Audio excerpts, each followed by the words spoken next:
E aí galera, tudo bem com vocês? Sejam muito bem-vindos a mais um vídeo deste canal. Sejam muito bem-vindos a mais um vídeo deste quadro que agora tem nome e sobrenome. Então tá começando mais um vídeo do nosso Uma Dose de Bíblia. Gente, fala a verdade, esse nome combinou super, né, com a nossa proposta, com esse quadro, né? Então já vai deixando aqui nos comentários se você gostou do nome, tá bom? Agradeço aí todo mundo que mandou sugestões, tá bom? Então vamos lá, gente. Hoje vamos falar sobre dúvida e os danos que ela causa na vida do crente. E do não crente também, né? A dúvida, ela não é boa em nenhum aspecto. Eu não tô falando daquela dúvida que você tem a respeito de um texto, né? De uma mensagem que você não entendeu. Isso a gente soluciona rápido, né? A gente pega ali outras referências da Bíblia, a gente conversa com alguém que tem um pouco mais de maturidade, né? Na Bíblia, a gente conversa com o nosso líder, com o nosso pastor, e isso facilmente acaba. Eu tô falando daquela dúvida em que você começa a questionar até a existência de Deus, o amor de Deus por você, o cuidado que Ele tem por você. Você começa a duvidar de si mesmo, né? Eu estou falando desse tipo de dúvida. E vamos ver o que a Bíblia fala a respeito disso? Lá em Romanos, capítulo 14, no versículo 23, vai dizer que tudo o que não provém da fé é pecado. Então acaba que a gente cai naquele ditado, né? Eu não posso impedir um passarinho de voar sobre a minha cabeça, mas eu posso impedir que ele faça um ninho sobre ela, né? Então é aquilo, né? Nós somos seres humanos, nós erramos, nós pecamos, mas nós não podemos deixar esse erro, no caso a dúvida, né, que é a pauta aqui de hoje, né?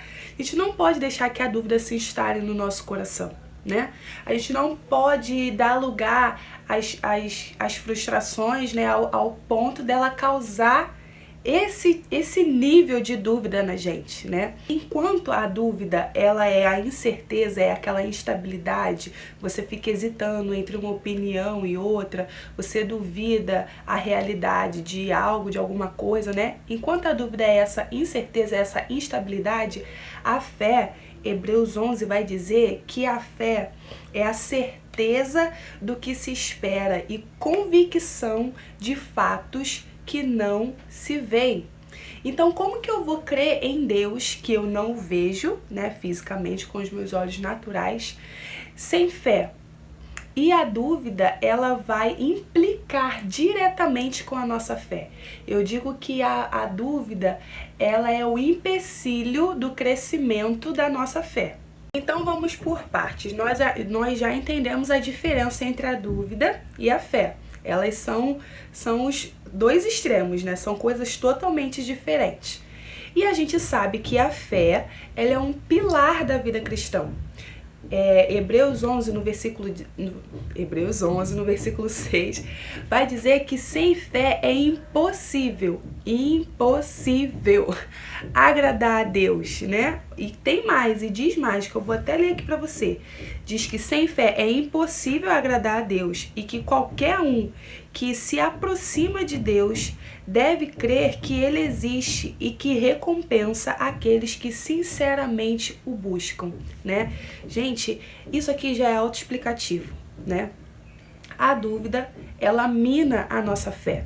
E sem fé é impossível agradar a Deus. Porque quando a dúvida se instaura no nosso coração, a gente começa a duvidar se esse Deus invisível, se esse Deus poderoso realmente existe.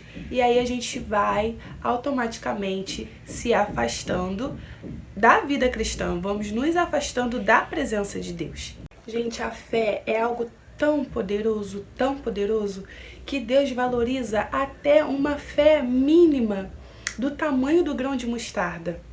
No Evangelho de Mateus vai dizer que se nós crermos e se a gente não duvidar, a gente vai fazer obras ainda maiores do que aquelas que Jesus fez.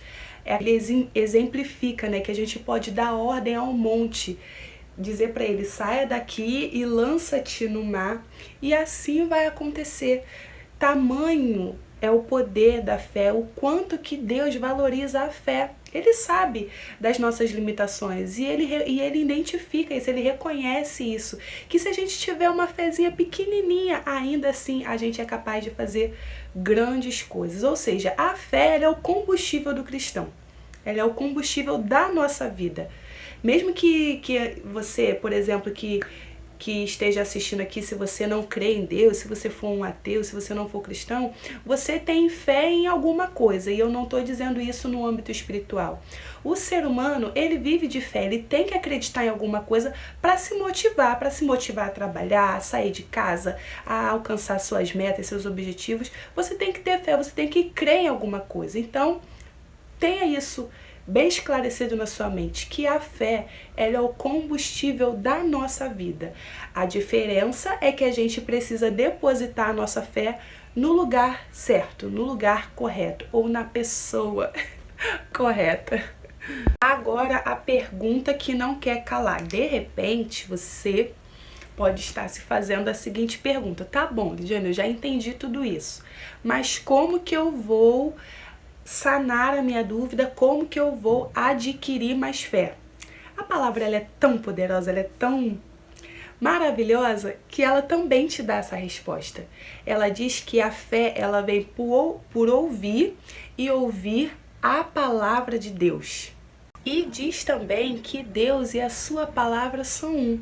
Ou seja, quando eu pego a minha Bíblia e a leio com meu coração aberto, pegando aquele meu pinguinho de fé e colocando ela em ação, ao ler a palavra, é a mesma coisa de estar ouvindo o próprio Deus falar conosco, falar com você, porque eles são um, a palavra dele não mente, ele não mente. Então mergulhe na palavra de Deus.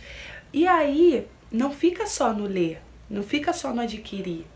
À medida que a gente adquire a palavra, aprende com ela e a obedece, a coloca em prática, aí a gente vai pegando experiência com Deus, sabe? Vai vivendo momentos com Deus.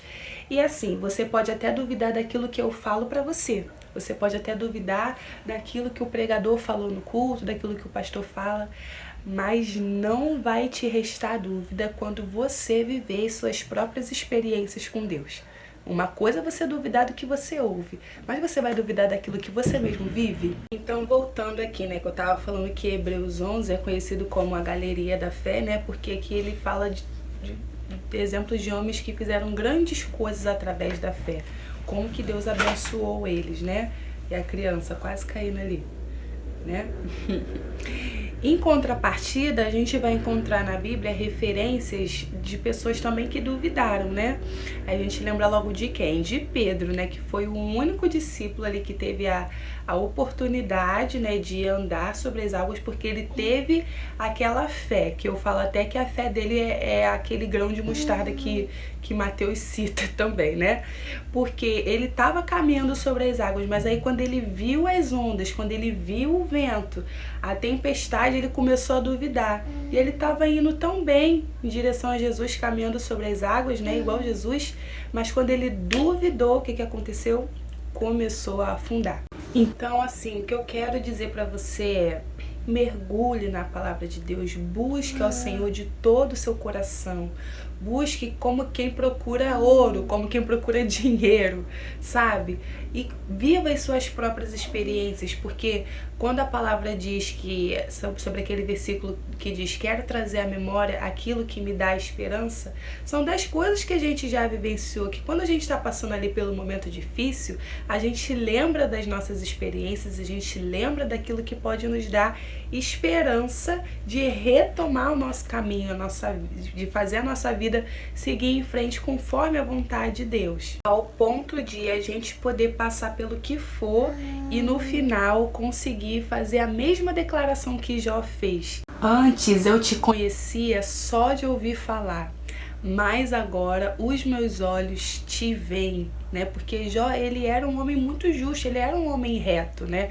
Ele oferecia sacrifício pela sua vida, pela vida dos seus filhos, né? Um homem íntegro, mas ele cumpria tudo aquilo porque ele foi ensinado de repente, né? Porque ele ouvia falar, mas depois de ele ter passado a sua própria experiência, ele conseguiu fazer essa declaração linda e que eu quero fazer também, que eu espero que você também queira e consiga fazer esse tipo de declaração para Deus. Então, para a gente fechar aqui redondinho o nosso raciocínio, a gente vai lá para Tiago 1, a partir do versículo 6, que diz que quando a gente tem uma mente duvidosa, a gente é comparado a uma onda do mar. É a mesma constância, a mente duvidosa da constância da onda do mar, né? Que é levada pelo vento, se perde, depois outra onda novamente. E não é isso que a gente busca para nossa vida, né? Uma vida de incerteza, de instabilidade, né? E só com Deus a gente encontra essa constância que a gente tanto está falando aqui, né? E que quando a gente pede sabedoria para Deus, quando a gente pede alguma coisa para Deus, mas pede sem fé, como que Deus vai poder abençoar? Não que Ele não queira, mas não tem como Deus abençoar uma mente inconstante, uma mente duvidosa, né? Então, quando a gente pede sem fé e Deus não nos abençoa, faz todo sentido. Como que a gente quer as bênçãos de Deus se a gente não crê nele, se a gente não crê na plenitude dele, certo? E a solução para este problema é ser o quê? Ser praticante da palavra de Deus.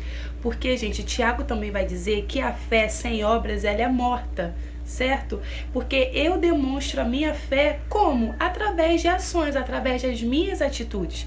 Não adianta eu dizer que tenho fé, mas não tenho atitudes que correspondam à minha fé.